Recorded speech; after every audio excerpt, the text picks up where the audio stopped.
Carla Estrada inamin na sa publiko ang tunay na ama ni Daniel Padilla.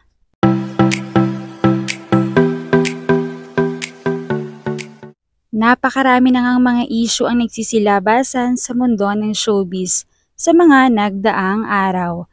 Kabi-kabila ang issue ng cheating at kapansin-pansin na mga post mula sa mga artista.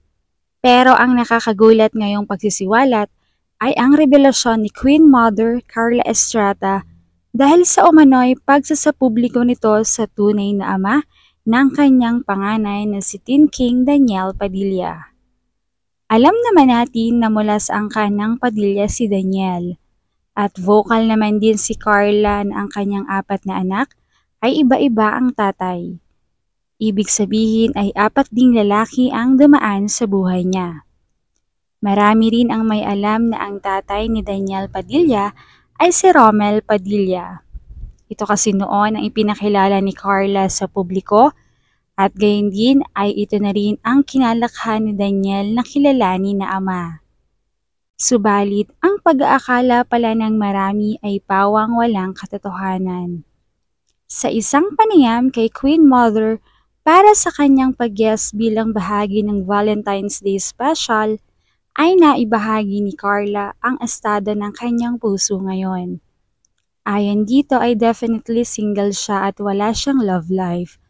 At ang alam daw yon ng marami dahil nabalita naman na naghiwalay sila ng kanyang ex-boyfriend na si Jam Ignacio na kalaunan ay nagkaroon din ng bagong girlfriend. Pero si Carla ay nanatiling single. Hindi raw siya naghahanap or looking for someone. Kapag may dumating na lang daw ay why not na hindi i-entertain. Open daw siya dahil ayun nga single siya. Naitanong naman ng press kung kumusta na ba ang anak niya si Daniel Padilla. Ayon dito ay okay naman daw ito, doing good.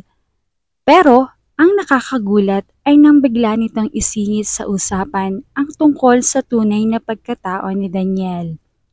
Marami na raw kasi noon pa ang nagtatanong kung si Romel Padilla ba talaga ang ama ni DJ.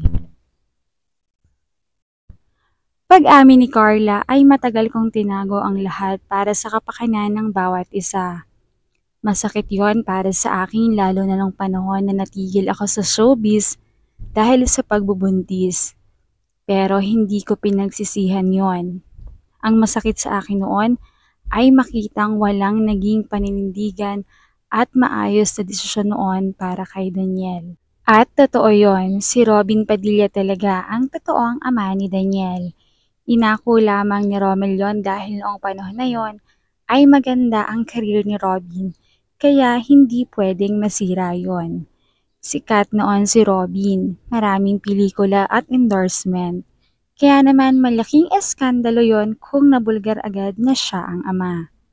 Noon naman ay hindi pa ganoon kasikat si Carla kaya naman ayos lang at kaya pa niyang bumalik sa showbiz. At heto nga at nagawa niya. Mapapansin kasing kuhang-kuha ni Daniel ang galaw at postura ni Robin, gayon din ang pagsasalita.